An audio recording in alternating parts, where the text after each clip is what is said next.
Alright, we're taking apart this carburetor. It's off of a yard machine, 20-inch 300E, 125 cc. So originally we have no spark. Now we have like a $10 Amazon part with a spark. And now it won't run until I put some carburetor cleaner in the distributor. No, in the spark plug hole, and it runs. So I think my gas is bad, so I gotta get to this seat back here. And so pretty much you use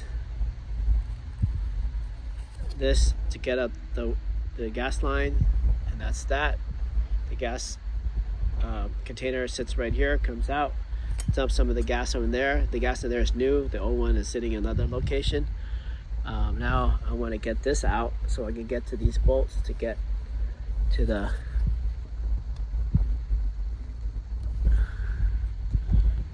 carburetor. Alright, we'll do another updated video.